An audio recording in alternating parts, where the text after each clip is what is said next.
তোমরা যারা নবোদয় বিদ্যালয়ের প্রবেশিকা পরীক্ষা দেবে তাদের জন্য একটা গুরুত্বপূর্ণ প্রশ্ন। কি বলেছে প্রশ্নে, চলো দেখবে।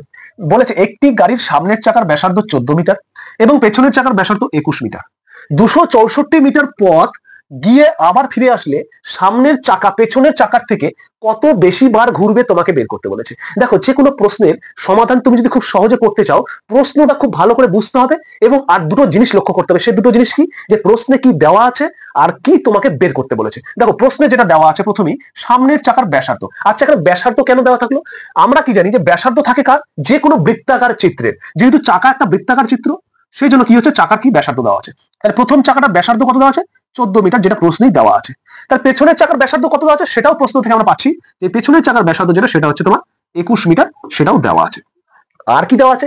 আর দেওয়া আছে যে 264 মিটার পথ যাবে এবং আসবে। মানে এটা যদি একটা রাস্তা হয়, এই রাস্তাটা টোটাল হচ্ছে 264 মিটার। এই রাস্তাটা সে একবার যাবে, এই সেম রাস্তা আবার এখানে চলে আসবে। তারপরে একই রাস্তা একবার গেল আর একবার আসলো, মানে 264 যোগ 264, এটা যোগ করে দিলে মোট রাস্তা কতখানি গেল পাওয়া যাবে। তাহলে এটা হচ্ছে 528 মিটার রাস্তা মোট গেছে।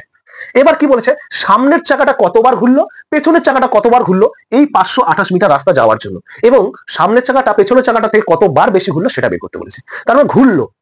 আমরা আবার কি জানি, যে কোনো বৃত্ত একবার ঘোরা মানে কি, সে বৃত্তটা কি পরিধিটাকে ঘোরা, মানে পরিধি।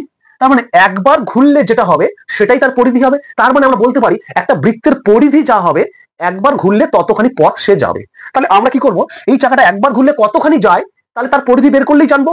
তাহলে আমরা কি করব, এই যে সামনের চাকা এর পরিধি বের করবো। পরিধি বের করতে কি করে, পরিধি বের করি যে কোনো বৃত্তাকার ক্ষেত্রে পরিধি হচ্ছে 2 পাই আর, আর মানে ব্যাসার্ধ।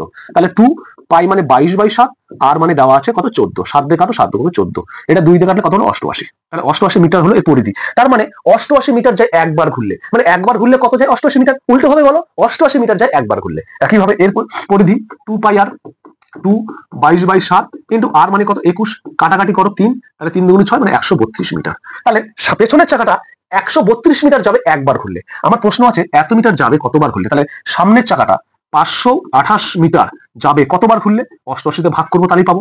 88 তে কাটলো 6 দিয়ে, তাহলে 6 বার ঘুরবে।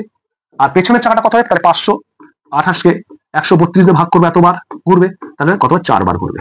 তাহলে 4 বার ঘুরবে। তাহলে সামনের চাকাটা 528 মিটার পথ যাওয়ার জন্য 6 বার ঘুরবে, পেছনের চাকাটা 528 মিটার পথ যাওয়ার জন্য 4 বার ঘুরবে। তাহলে সামনের চাকাটা পেছনের চাকাতে কতবার বেশি ঘুরবে, 2 বার বেশি ঘুরবে, কারণ 6 বিয়োগ 4 2 হয়।